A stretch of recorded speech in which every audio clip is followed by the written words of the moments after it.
I said no, and I meant it.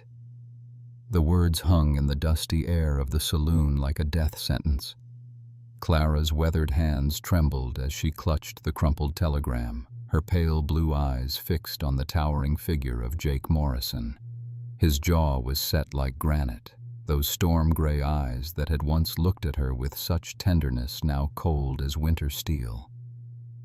"Jake, please," she whispered, her voice barely audible above the piano's melancholy tune.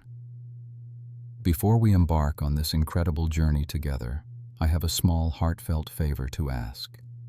Please subscribe to my channel. Give this video a thumbs up.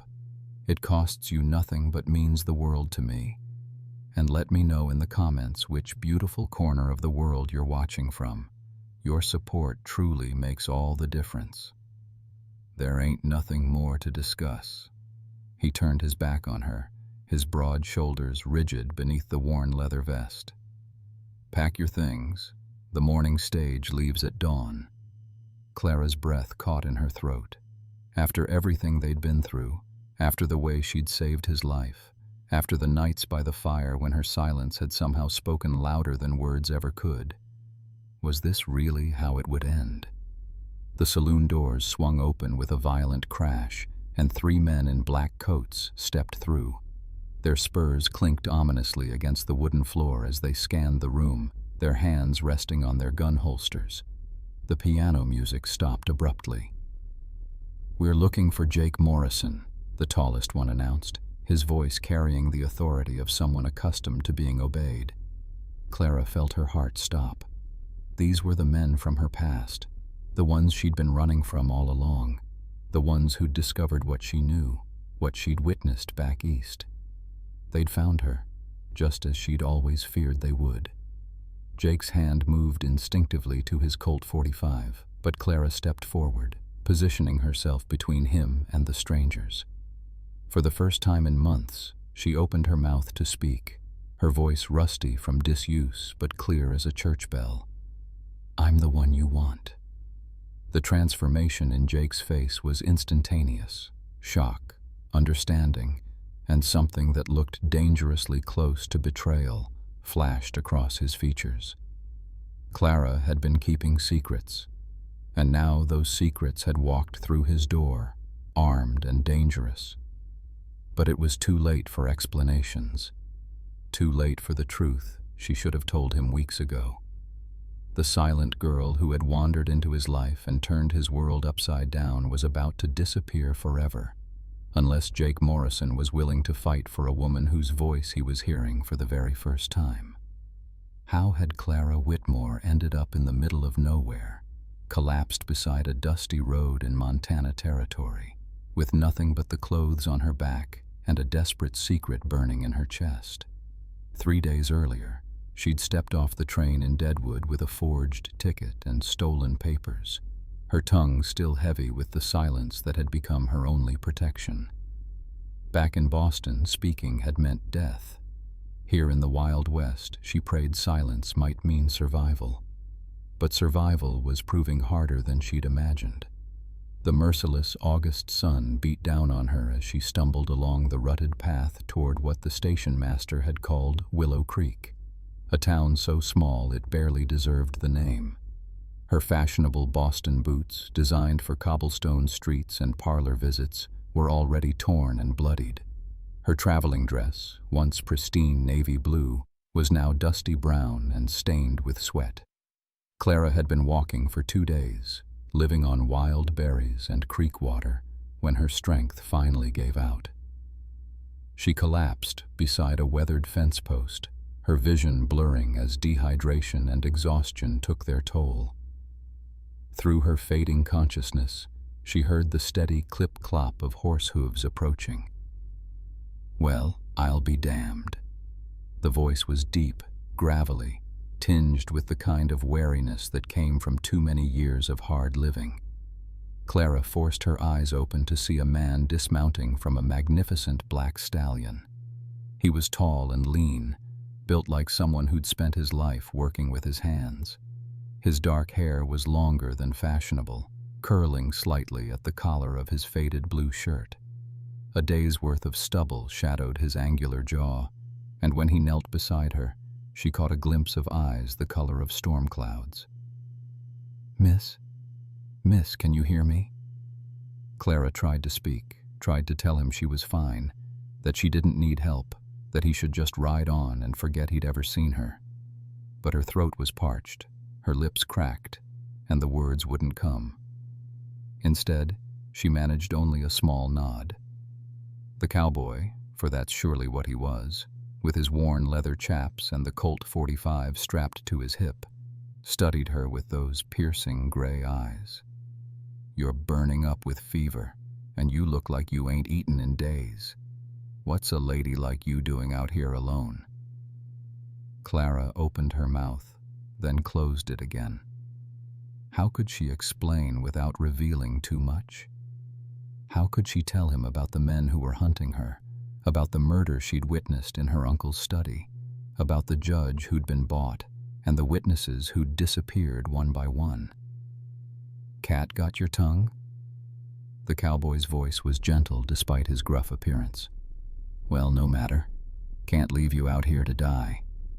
He slipped one strong arm beneath her shoulders, the other under her knees, and lifted her as easily as if she weighed nothing at all. "Name's Jake Morrison.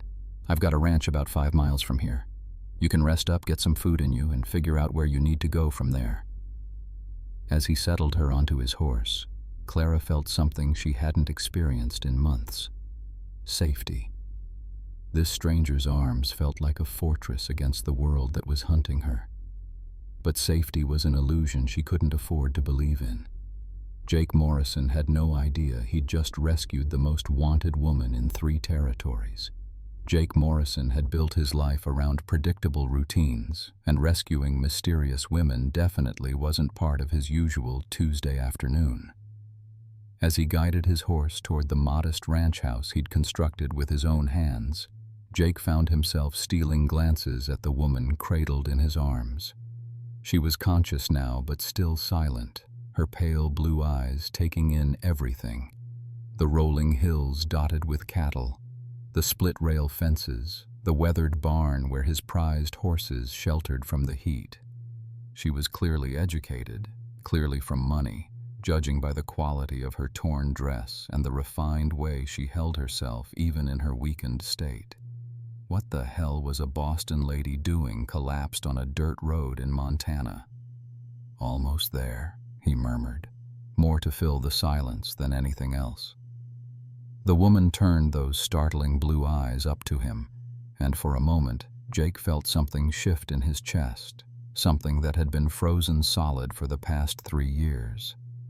His ranch house was simple but well built, with a wide front porch and shutters he'd painted blue to match the endless Montana sky.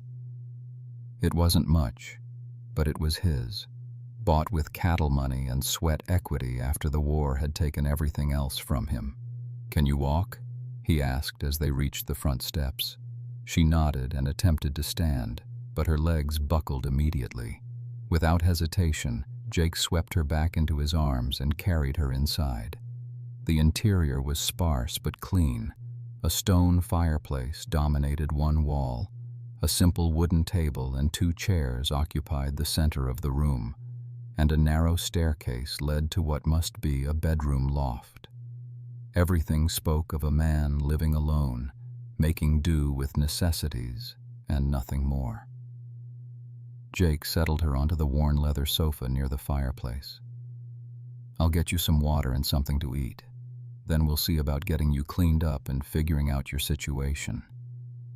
As he moved around the small kitchen, pumping water from the well and slicing bread from the loaf he'd bought in town, Jake found himself hyper-aware of the woman's presence. She hadn't spoken a single word since he'd found her. Was she mute? Traumatized? Simply too weak to talk?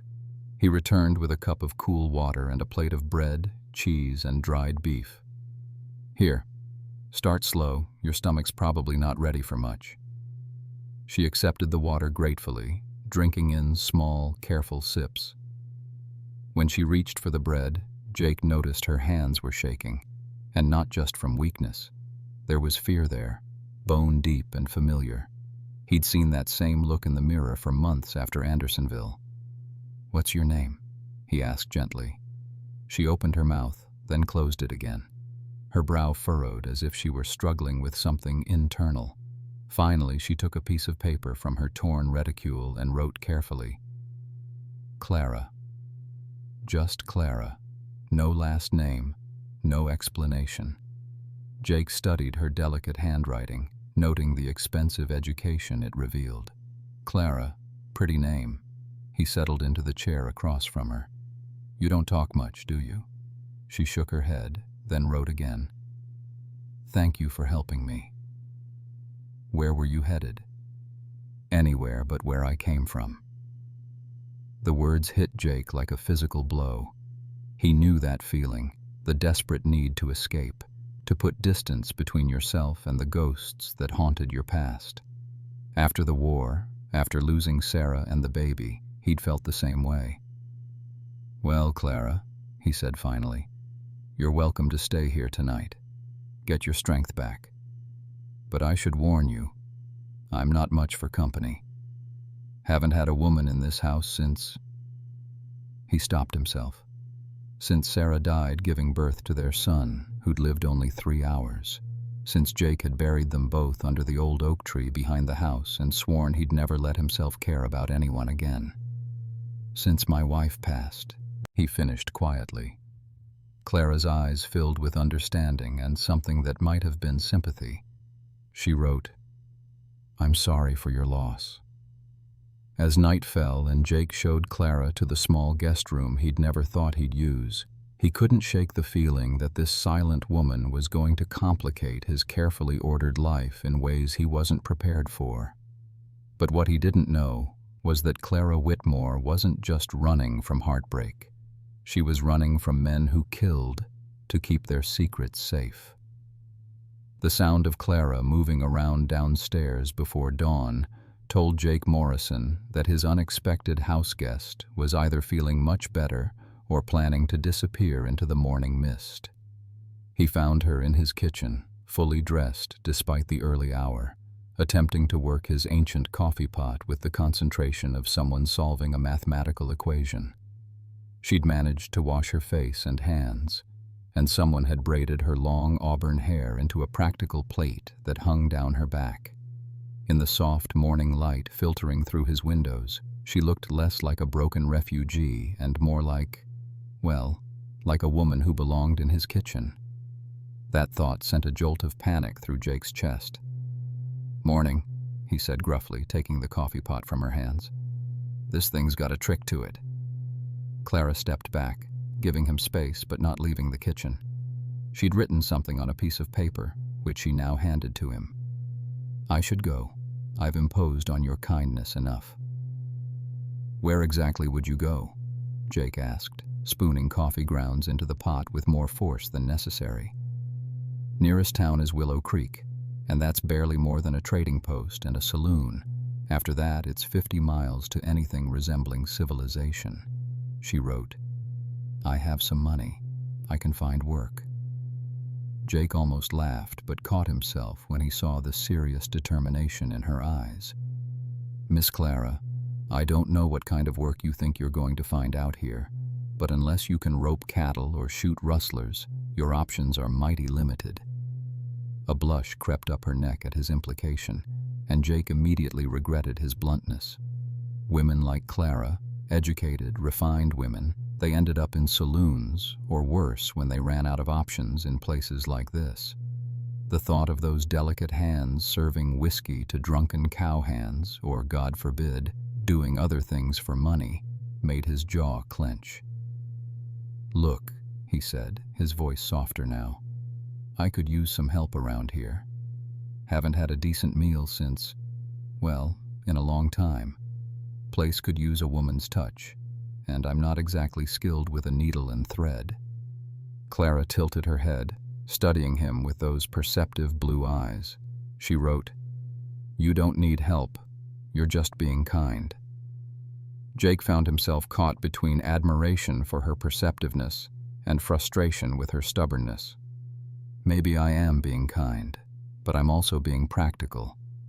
Winter comes early and hard up here. You want to try making it on your own with no supplies, no horse, and no knowledge of the country? That's your choice. But I've got a perfectly good arrangement to offer." "What kind of arrangement?" "You help with cooking, mending, general housekeeping. I provide room, board, and protection.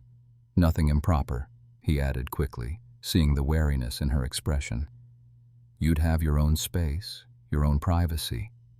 Just partnership, mutual benefit." Clara was quiet for a long moment, staring out the window at the vast expanse of prairie grass swaying in the morning breeze. Jake found himself holding his breath, waiting for her answer, though he couldn't say why it mattered so much. Finally, she wrote, "Why would you help a stranger?" The question hit deeper than Jake expected. Why was he doing this? 3 years of careful isolation, 3 years of keeping his distance from anything that might make him feel human again, and here he was practically begging a mysterious woman to stay in his house. "Maybe because I know what it's like to be running from something," he said quietly. "Maybe because everyone deserves a second chance." Clara's eyes widened slightly, and for a moment Jake thought she might actually speak. Instead, she wrote, "I accept your offer, but I should tell you, I might bring trouble." Before Jake could ask what kind of trouble, the sound of approaching horses cut through the morning air. Multiple riders, coming fast. Jake's hand moved instinctively to his gun as he peered out the window. 3 men in dark coats were riding up his lane, their faces grim with purpose. Clara had gone pale as winter snow, her hands trembling as she gripped the edge of the kitchen table. "Friends of yours?" Jake asked, though he already knew the answer. She shook her head frantically and wrote with shaking hands, "They found me." The 3 riders who'd haunted Clara's nightmares for weeks were now dismounting in Jake Morrison's front yard, and she knew her brief taste of safety was about to become his nightmare too. "Stay here," Jake commanded, his voice taking on a hard edge Clara hadn't heard before. He checked his Colt .45 with the practiced efficiency of a man who'd seen his share of trouble. "Whatever this is about, let me handle it." Clara grabbed his arm as he headed for the door, her eyes desperate. She couldn't let him face these men without knowing what they were capable of. She wrote quickly, "Dangerous. They killed my uncle." Jake's gray eyes sharpened. "Your uncle?" Before she could explain further, a heavy knock rattled the front door. "Morrison, we know you're in there. We've got business to discuss." Jake glanced at Clara, noting how she'd gone completely rigid at the sound of that voice. Whatever these men wanted, it had her terrified, and Jake Morrison had a rule about men who terrorized women. He opened the door but didn't step aside to let them in. "Can I help you, gentlemen?" The leader was tall and thin, with cold eyes and a scar running from his left ear to his jawline. His 2 companions flanked him, hands resting casually on their gun belts. "Name's Dalton. We're looking for a woman, about 25, auburn hair, blue eyes, goes by Clara Whitmore. Word is she might have passed through these parts." "Doesn't ring a bell," Jake said easily, though his muscles were coiled tight as a spring. "Lot of folks pass through on their way west. Can't say I remember everyone." Dalton's smile was like a knife blade. "Now see, Morrison, I think you're being modest. Man like you, living alone out here, I'd bet you remember every woman who crosses your path, especially one as pretty as Miss Whitmore. What's your interest in this woman? She's wanted back east. Theft, fraud, that sort of thing. We're bounty hunters, properly licensed." Jake's instincts, honed by 4 years of war and 3 years of frontier life, told him these men were about as legitimate as a $3 bill. "You got papers to prove that?" Dalton's eyes narrowed. "You questioning our authority, Morrison?" I'm questioning why 3 bounty hunters would ride this far into Montana territory for one woman. Must be quite a bounty. From inside the house, Jake heard the soft sound of Clara moving around. He prayed she had the sense to stay hidden. $5,000, Dalton said, watching Jake's face carefully for any reaction. That's what she's worth to the right people. Makes it worth our while to be thorough in our search. $5,000. Jake kept his expression neutral, but inside he was calculating. That wasn't bounty hunter money. That was blood money. The kind of price men paid to keep deadly secrets buried. Well, like I said, haven't seen her. You boys might try Willow Creek. Saloon keeper there sees everyone who comes through. Dalton stepped closer, invading Jake's personal space in a way that was clearly meant to intimidate. Mind if we take a look around? Just to be thorough. Actually, I do mind. Jake's voice dropped to the dangerous tone that had made Confederate soldiers think twice about crossing him. This is private property, and unless you've got a warrant signed by a federal marshal, you can turn those horses around and ride back the way you came. The tension in the air was thick enough to cut with a knife. Jake could see Dalton weighing his options, push the issue and risk a gunfight with a man who clearly knew how to handle himself, or retreat and try a different approach. "We'll be back, Morrison," Dalton said finally. "And when we do come back, we'll have that warrant. Miss Whitmore's got friends in high places who want her found." "Looking forward to it," Jake replied with a cold smile. The 3 men mounted their horses, but as they prepared to leave, Dalton called out one final threat. "You might want to ask yourself if harboring a fugitive is worth dying for, Morrison, because that's what it'll come to." As the riders disappeared down the lane, Jake closed the door and turned to find Clara standing in the kitchen doorway, her face white as parchment. She'd heard every word, and they both knew everything had just changed. Clara's hands shook as she wrote the words that would either save Jake Morrison's life or destroy any chance she had of finding sanctuary. "I have to leave. Tonight." Jake crumpled the paper and tossed it into the fireplace, his gray eyes blazing with something between anger and determination. "The hell you do," she wrote frantically. "You don't understand. These men work for Judge Cornelius Blackwood. He's not just powerful, he's ruthless. Anyone who helps me disappears." "And you don't understand," Jake replied, pacing the small living room like a caged wolf. "I don't run from men like that. Never have, never will." Clara wanted to scream, to make him see reason, but her voice remained locked away with all the other dangerous truths she carried. Instead, she wrote, "My uncle tried to expose Blackwood's corruption. They made it look like a robbery, but I saw them. I saw Judge Blackwood himself put the gun to my uncle's head." Jake stopped pacing, the full weight of her situation finally hitting him. "Jesus, no wonder you can't talk. You've been scared silent." She nodded, tears threatening for the first time since she'd arrived at his ranch. The truth was even worse than fear. Speaking meant remembering, and remembering meant reliving that terrible night when she'd hidden in her uncle's study closet and watched 3 men murder the only family she had left. "How long ago?" Jake asked gently. 6 weeks. I've been running ever since." "And they've been hunting you this whole time?" Clara wrote. Uncle Thomas kept detailed records of Blackwood's bribes, his connections to railroad corruption, everything. "They know I might have seen those records." "Did you?" She hesitated, then wrote, "I memorized them before I ran. Every name, every amount, every crime. It's all in my head." Jake whistled low.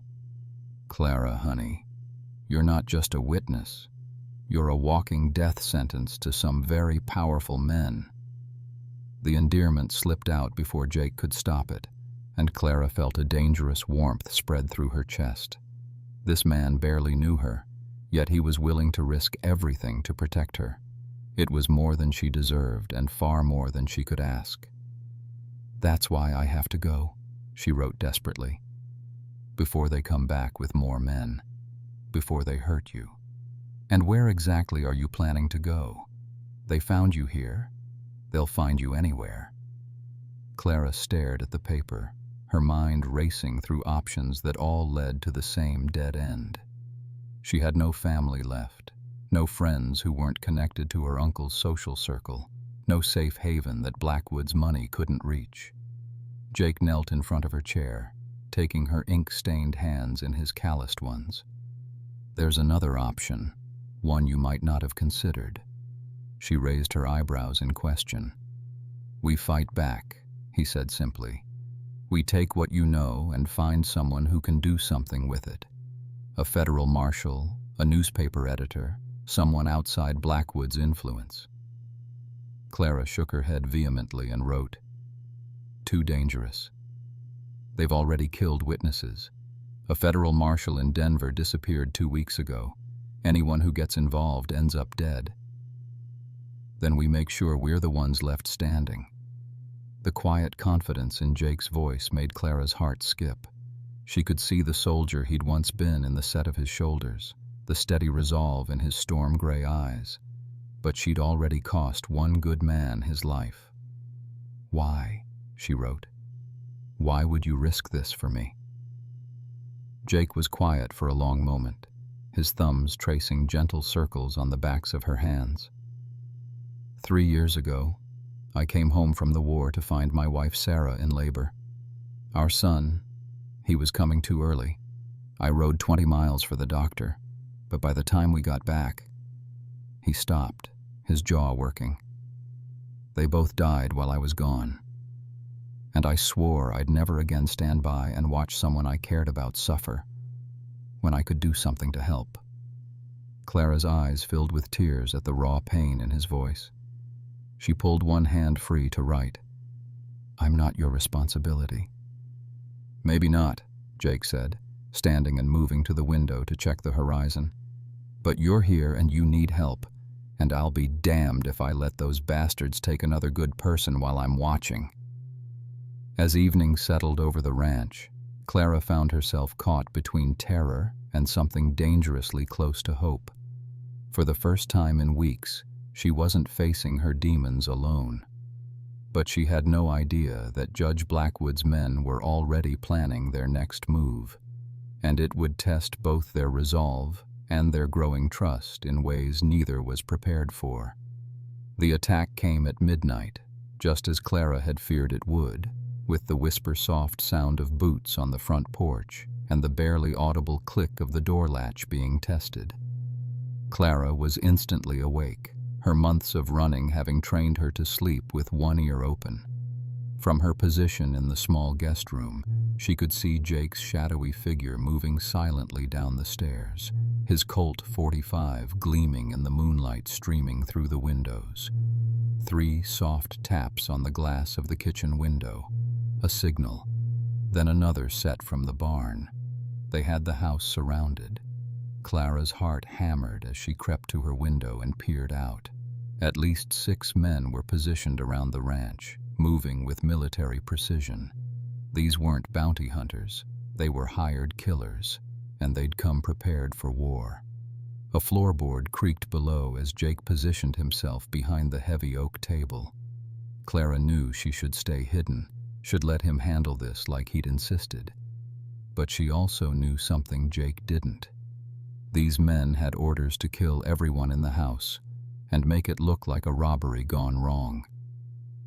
Moving as quietly as her Boston upbringing had never taught her to move, Clara made her way to Jake's bedroom and found what she was looking for. A Winchester rifle propped in the corner, along with a gun belt she recognized as military issue. Judge Blackwood's men had made one crucial mistake. They'd assumed Clara Whitmore was just another helpless Eastern lady. What they didn't know was that her uncle had been a former cavalry officer who'd taught his only niece to shoot during their summers at his country estate. "Some lessons might save your life someday, Clara girl," he'd said, not knowing how prophetic those words would prove. The first man tried to come through the front door with a knife between his teeth and a pistol in each hand. Jake's shot took him in the shoulder, spinning him around and sending him crashing back onto the porch. "Morrison!" Dalton's voice cut through the night air. "Send out the woman and we'll make this quick." "Come and take her," Jake shouted back, his voice filled with the kind of rage Clara had never heard from him. That's when the real assault began. Glass shattered as men came through both side windows simultaneously. Jake's gun barked twice and one attacker went down, but the other managed to get a shot off that splintered the wall inches from Jake's head. Clara didn't think, she just acted. The Winchester felt heavy and unfamiliar in her hands, but muscle memory from those long-ago lessons took over. She aimed carefully and fired through her upstairs window at the man positioning himself behind the water trough. Her shot found its mark, and the man yelped in pain, diving for cover. "Clara!" Jake's voice was a mixture of shock and admiration. "Can you see the barn?" She moved to another window and fired again, this time at the muzzle flash she'd spotted near the barn door. Another cry of pain told her she'd found her target. For several minutes, the night was filled with gunfire, smoke, and shouted curses. Clara moved from window to window, providing cover while Jake held the main floor. They worked together with an instinctive coordination that surprised them both. But they were outnumbered, and Clara could see more riders approaching in the distance.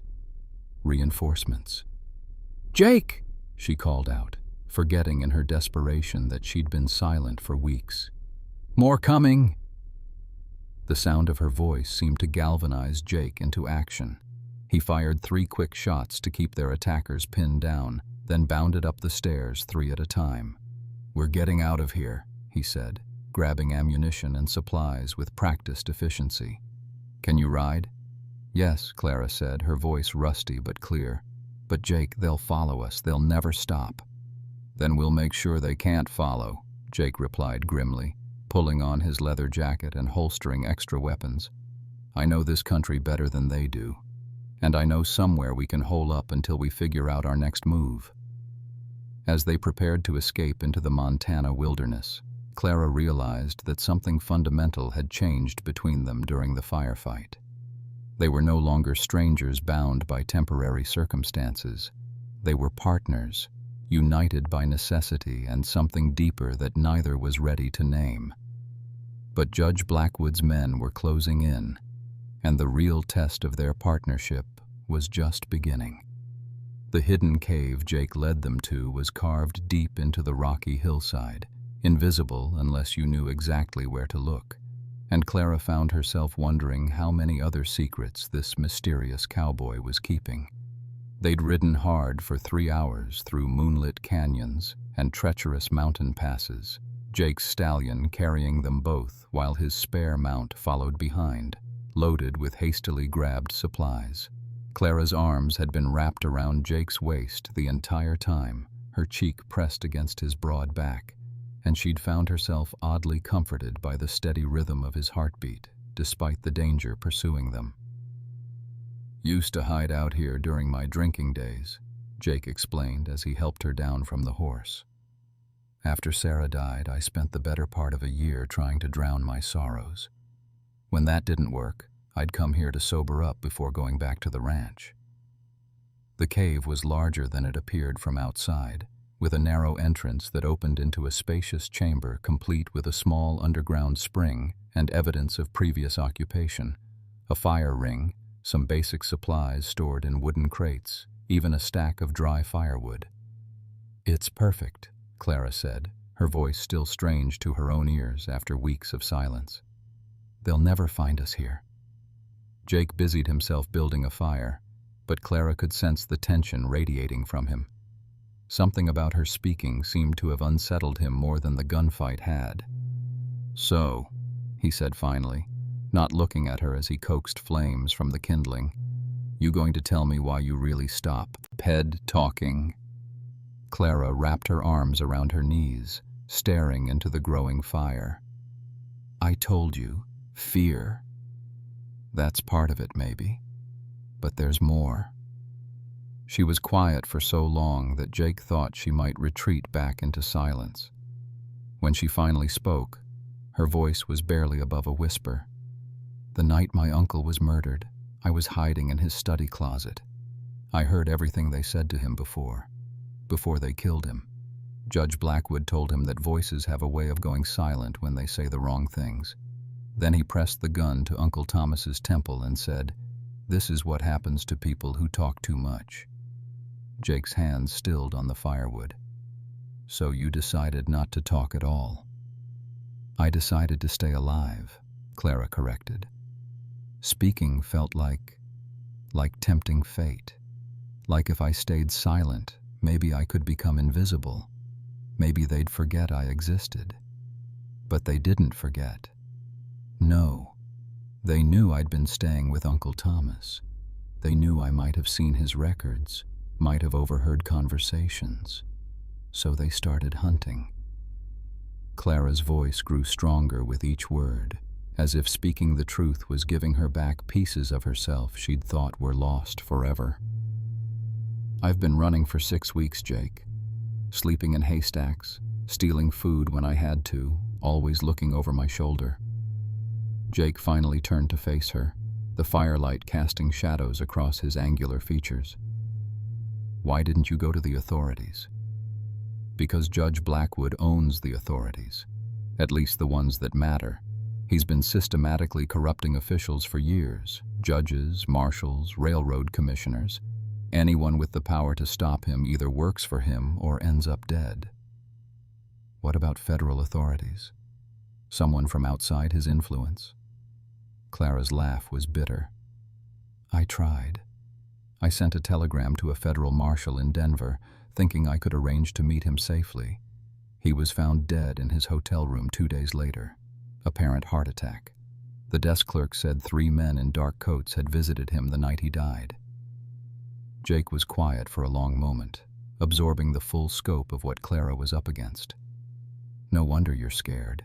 These men aren't just criminals. They're organized, well-funded, and they've got reach. They'll never stop hunting me, Jake. As long as I'm alive, I'm a threat to everything Blackwood has built. Then we'll have to make sure you're a threat he can't ignore. Clara looked up sharply. What do you mean? Jake's gray eyes held a determination that was both reassuring and terrifying. I mean, we stop running and start fighting back. You said you memorized your uncle's records? Every detail. Then we use them, but not to hide or run. We use them to expose Blackwood publicly, loudly, in a way he can't suppress or cover up. That's suicide, Jake. He's too powerful. Maybe. Or maybe he's powerful because good people have been too scared to stand up to him. Jake reached across the small space between them and took her hand. I won't lie to you, Clara. This is dangerous as hell. But doing nothing isn't working either. They found you at my ranch. They'll find you wherever you go next. As Clara stared into Jake's resolute face, she realized he was right. Running had only delayed the inevitable. But what neither of them knew was that Judge Blackwood had just received a telegram that would change everything, and he was already planning something far more ruthless than either of them imagined. The telegram that arrived at Judge Blackwood's Denver mansion that morning contained only 7 words, but they were enough to make the most powerful man in 3 territories break his favorite crystal whiskey glass. Morrison and the woman are together. 200 miles away, in the hidden cave that had become their temporary sanctuary, Clara was teaching Jake the intricate details of her uncle's corruption evidence while trying to ignore the way firelight made his gray eyes look like molten silver. Judge Blackwood's been taking bribes from the Continental Railroad Company, she explained, using a stick to draw a crude map in the cave's sandy floor. Every time they want to run track through someone's property, he rules in their favor. If the landowner fights back, they mysteriously lose their case, their property, sometimes their lives. Jake studied her makeshift diagram, noting the dates and dollar amounts she'd scratched in the sand. How much money are we talking about? Over $200,000 in the past 3 years alone, plus railroad stock, property deeds, and a promise of a seat on the Continental Board when he retires from the bench. Son of a bitch, Jake muttered. No wonder he's willing to kill to keep this quiet. Clara continued her explanation, her voice growing stronger as she shared the burden she'd carried alone for so long. The worst part is the land grab scheme. Blackwood identifies properties the railroad wants, then has the owners arrested on trumped-up charges. While they're in jail, he seizes their land for unpaid debts and sells it to Continental for a fraction of its value. How many families has he destroyed? Dozens, maybe hundreds. Uncle Thomas was trying to compile a complete list when Clara's voice caught. Jake moved closer, close enough that she could feel the warmth radiating from his body. He was a good man, your uncle, trying to do the right thing. He was all the family I had left after my parents died, and now he's gone because he believed justice mattered more than money. Justice does matter more than money, Jake said firmly. That's why we're going to finish what he started. Clara looked up into his face, seeing something that made her heart skip dangerously. Jake, I need you to understand something. If we do this, if we really try to expose Blackwood, there's no going back. He'll hunt us both for the rest of our lives. Then we'll make sure those lives are worth living. The way he said it, with such quiet conviction, made Clara believe for the first time that they might actually have a chance. But it also made her acutely aware of how much Jake was willing to sacrifice for her, and how little she knew about the man who'd become her protector. Can I ask you something? She said softly. Shoot. You said you were in the war. What unit? Jake's expression grew guarded. 1st Montana Volunteers. Why? You fight like someone with formal training, more than just cavalry. I was a scout, spent most of the war behind enemy lines, gathering intelligence. He poked at the fire with unnecessary force. Not much call for those skills in peacetime. Except now. Except now, he agreed. Clara sensed there was more to Jake's military service than he was telling her, but she also recognized the look of a man who'd seen too much and didn't want to revisit it. She knew that feeling intimately. We should plan our next move, she said, letting him off the hook. If we're really going to do this, we need to be smart about it. Agreed. First thing we need is proof. Something more concrete than your testimony. Blackwood's lawyers will claim you're lying, that you're just a grieving niece making wild accusations. Uncle Thomas kept copies of everything in a safe deposit box at the Denver First National Bank. But I don't have the key. And even if I did... It's a trap, Jake finished. Blackwood's probably got men watching that bank. Probably. Jake was quiet for several minutes, staring into the fire as he thought. Finally, he looked up with the kind of smile that probably made Confederate generals nervous. What if we didn't need to get into that safe deposit box? What if we could get Blackwood to incriminate himself? How? By making him think he's won. Clara felt a chill that had nothing to do with the cool cave air, because she recognized the look in Jake Morrison's eyes. It was the expression of a man planning something either brilliant or suicidal, possibly both. Jake's plan was audacious, terrifying, and just crazy enough that it might actually work, assuming they both lived long enough to see it through. You want me to surrender myself to Dalton? Clara repeated, making sure she understood correctly. Walk right into their hands and trust that you can rescue me before they put a bullet in my head." "Not surrender," Jake corrected, checking his rifle for the third time in 10 minutes. "Trade. There's a difference." They'd spent the morning working out the details, and Clara had to admit the plan had a certain elegant simplicity to it. Jake would approach Dalton under a flag of truce, claiming he'd captured Clara and was willing to turn her over for the $5,000 bounty. During the exchange, Clara would be wearing a wire contraption Jake had fashioned from spare telegraph equipment, a device that would hopefully record Blackwood's men incriminating themselves. "The problem," Clara pointed out, "is that this plan requires Dalton to confess to murder and corruption in front of witnesses. Why would he do that?" "Because he'll think he's about to kill both of us anyway," Jake said grimly. "Men like that, they like to gloat. They like their victims to know exactly why they're dying."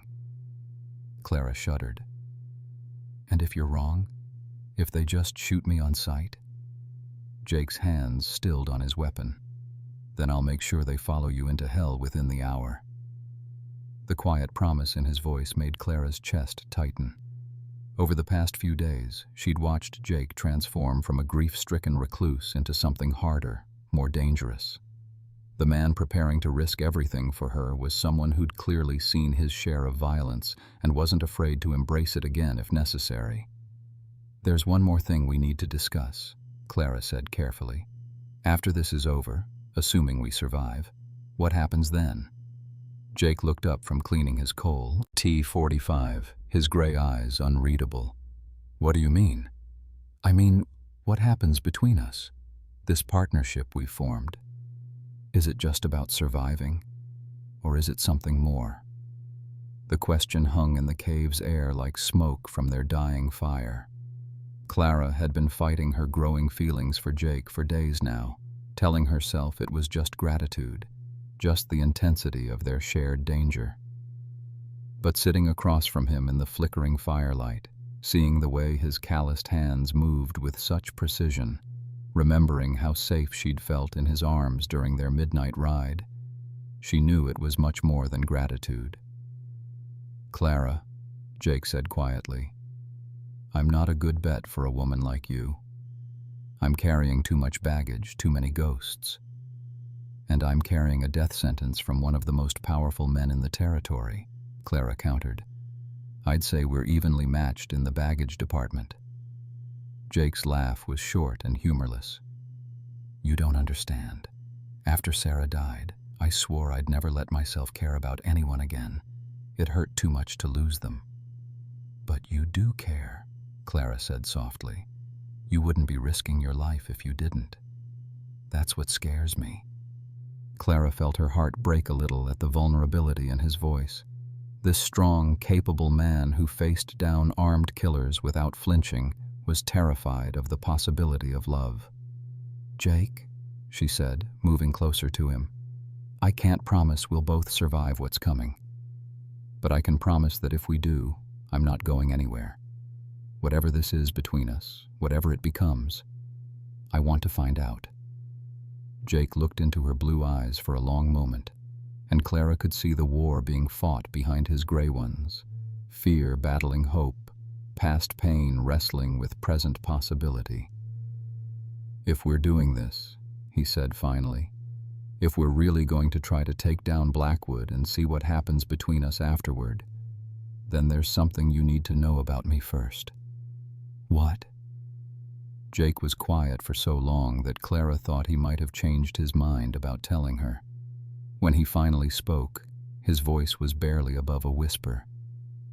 "The reason I was so good at scouting during the war, the reason I know how to track and fight and survive, it's because before the war, I spent 2 years as a bounty hunter. I hunted men for money, Clara, just like the men who are hunting you now." The confession hit Clara like a physical blow, but not for the reasons Jake expected. Instead of fear or revulsion, she felt a strange sense of relief. Finally, she understood why Jake Morrison was so perfectly suited to protect her from men like Dalton. He'd once been one of them.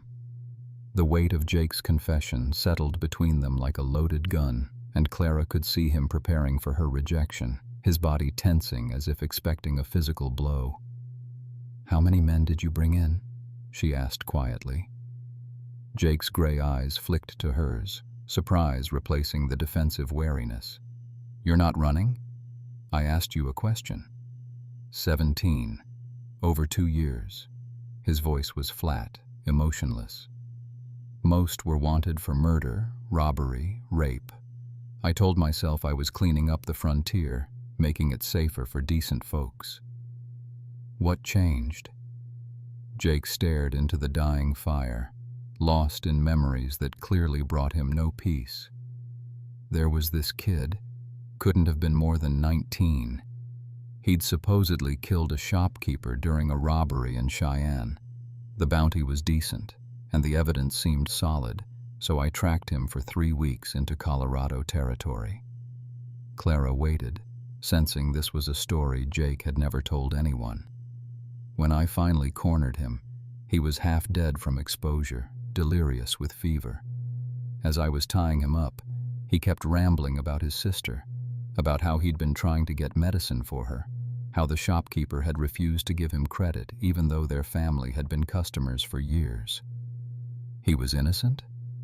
Worse than that. Turns out the real killer was the shopkeeper's business partner, who'd been embezzling from the store for months. He killed his partner to cover his tracks and pinned it on the first drifter who came to town. By the time I got the kid back to Cheyenne, his sister had died of pneumonia, and he'd been so broken by losing her that he just gave up.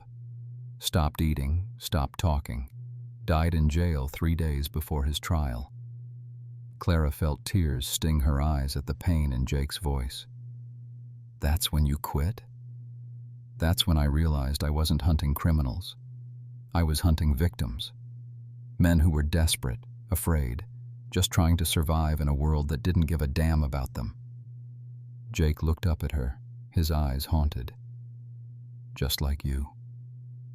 Clara reached across the space between them and took his face in her hands, forcing him to meet her gaze. "Jake Morrison, you listen to me. What you did before doesn't matter.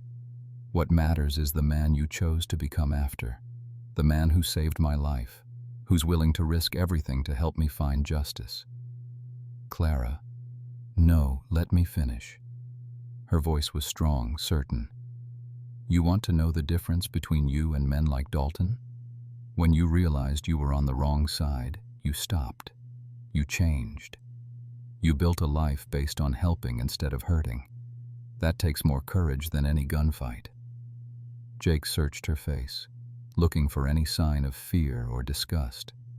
Instead, he found only understanding, and something that looked dangerously like love. "You really mean that?" he said wonderingly. "I mean it." Clara leaned forward and pressed her lips to his forehead, a gentle benediction. "We've both made mistakes, Jake. We've both been running from our pasts. But maybe it's time we started running towards something instead of away from it. Together? Together." Jake pulled her into his arms then, holding her close as if she might disappear if he let go. Clara felt the last of her walls crumble as she breathed in his scent, leather and wood smoke and something indefinably masculine that made her feel safer than she had in months. "Clara," he murmured against her hair, "if we don't make it through tomorrow." "We will," she said firmly. "We have to. We've got too much to live for now." As they held each other in the flickering firelight, both of them understood that their partnership had evolved into something neither had been looking for, but both desperately needed. They'd found love in the most unlikely circumstances, and now they had to fight to keep it. But Judge Blackwood's men were already moving into position for the final confrontation, and the morning would bring a reckoning that would test not only their courage, but their faith in each other. The silent girl who'd stumbled into Jake Morrison's life was about to find her voice in the most dangerous way possible. And the cowboy who'd sworn never to love again was about to discover that some things were worth dying for. The exchange was set for dawn at Willow Creek's abandoned church, a fitting location for what Clara hoped would be either salvation or judgment day. Jake had spent the hours before sunrise preparing their desperate gambit with the methodical precision of a man who'd planned military operations behind enemy lines. The telegraph wire hidden in Clara's dress would record everything, but only if Dalton could be goaded into revealing the truth about Blackwood's operation. "Remember," Jake said as he checked Clara's concealed recording device one final time, "make him angry. Angry men say things they shouldn't." Clara nodded, trying to calm her racing heart. In a few minutes, she'd be face to face with the men who'd murdered her uncle, betting her life on Jake's ability to rescue her and their plan to expose Judge Blackwood. The church sat on a small hill overlooking the town, its white bell tower stark against the gray dawn sky. Dalton and his remaining men were already there, positioned strategically around the building. Jake approached under a white flag tied to his rifle barrel, Clara walking beside him with her hands bound. "Morrison," Dalton called out. "Smart man. Figured you'd see reason eventually." $5,000 is a lot of money," Jake replied, his voice carrying just the right note of greed. "Woman's more trouble than she's worth anyway." Clara felt a stab of hurt even though she knew he was acting. The casual way he dismissed her stung more than it should have. "Indeed she is," Dalton agreed, stepping closer to examine Clara like livestock at auction. "Miss Whitmore, you've led us quite a chase. I trust you're ready to answer for your crimes." "I haven't committed any crimes," Clara said clearly, letting her voice carry across the churchyard. "Unless telling the truth about murder and corruption is criminal now." Dalton's smile was cold as winter. "Truth is whatever Judge Blackwood says it is, my dear. And he says you're a thief and a liar who needs to be permanently silenced." "Because I know about the bribes, the land grab scheme, the families he's destroyed for railroad money?" "Because you know too much for your own good," Dalton snarled, his composure slipping exactly as Clara had hoped. "Just like your meddling uncle. Did you really think one old man could stand against an operation this big? Blackwood owns judges, marshals, even federal officials. Your uncle was dead the moment he started asking questions." Clara felt a surge of triumph. Dalton was confessing everything, and the wire device was recording every word. But her victory was short-lived. "Of course," Dalton continued with renewed calm, "none of that matters now, since you'll be meeting your dear uncle very shortly." He drew his gun with fluid precision. "Kill them both. Make it look like a lover's quarrel gone wrong." That's when Clara learned that Jake Morrison's reputation as a scout hadn't been exaggerated. The man who'd been standing beside her a moment before seemed to vanish like smoke, reappearing behind the church wall with his rifle already trained on Dalton's chest. His first shot took down the man pointing a gun at Clara's head.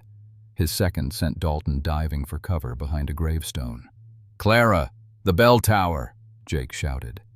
Clara ran, her skirts hampering her movements, but adrenaline giving her speed. Behind her, gunfire erupted as Jake methodically eliminated Dalton's men with the cold efficiency of someone who'd done this before. From the bell tower, Clara could see Jake moving through the churchyard like a phantom, using every piece of cover to his advantage. But there were too many men, and even Jake Morrison wasn't invincible. That's when Clara made a decision that would have shocked her Boston finishing school teachers. She grabbed the rope that rang the church bell and threw her full weight onto it. The massive bronze bell began to toll, its deep, resonant voice carrying for miles across the Montana prairie. It was a signal, not just to Jake, but to every honest person within hearing distance that something was wrong at the church. The bell's call was answered almost immediately by the thunder of approaching horses. Sheriff Watson from Willow Creek arrived first, followed by a group of local ranchers who'd heard the distress signal. Behind them came Federal Marshal David Kane, who'd been investigating Blackwood's operation for months and had been waiting for exactly this kind of evidence. By the time the shooting stopped, Dalton and his surviving men were in custody, and Clara's recorded confession was in Marshal Kane's hands. The evidence she'd memorized, combined with the recording of Dalton's admissions, would be enough to bring down Judge Blackwood's entire corrupt network. But Clara barely noticed the legal victory. She was too busy running toward Jake, who was sitting against a gravestone with blood seeping through his shirt sleeve. "It's just a graze," he assured her as she dropped to her knees beside him. "I've had worse. Don't you ever scare me like that again," she whispered, her hands shaking as she examined his wound. "Only if you promise to stop putting yourself in danger," he replied with a weak smile. "I think I can manage that," Clara said, leaning down to kiss him gently. "At least for a while." 3 months later, Clara Whitmore became Clara Morrison in a simple ceremony at the same church where they'd fought for their lives. Judge Blackwood was in federal prison awaiting trial, his network dismantled, his stolen lands returned to their rightful owners. Jake had sold his remote ranch and bought property closer to town where Clara could teach school, and they could build the kind of life neither had dared to dream of during their darkest moments. Their house was filled with laughter, love, and the sound of Clara's voice, which she'd never again allow fear to silence. As Clara watched her husband work in their garden while their 6-month-old daughter napped in her arms, she reflected on how dramatically her life had changed. The silent girl who'd collapsed beside a dusty road had found not just her voice, but her home, her purpose, and a love worth fighting for. And sometimes, late at night when the Montana wind howled around their little house, Jake would tell their daughter stories about courage and justice, about standing up to bullies and protecting the innocent. He never mentioned his bounty hunting days, but he spoke often about second chances and the power of choosing to do what's right, even when it's dangerous. The Wild West was slowly giving way to civilization, but there would always be a place for people brave enough to fight for truth and strong enough to love without reservation. Clara and Jake Morrison had found both, and they planned to spend the rest of their lives proving that sometimes the best endings are really just beautiful beginnings. Thank you for joining me on this incredible journey through the Wild West. If this story touched your heart or kept you on the edge of your seat, I'd be absolutely grateful if you could hit that subscribe button and share this tale with someone who loves a good romance. Your support means everything to me, and I can't wait to bring you more stories of love, courage, and adventure. Until next time, keep believing in the power of second chances.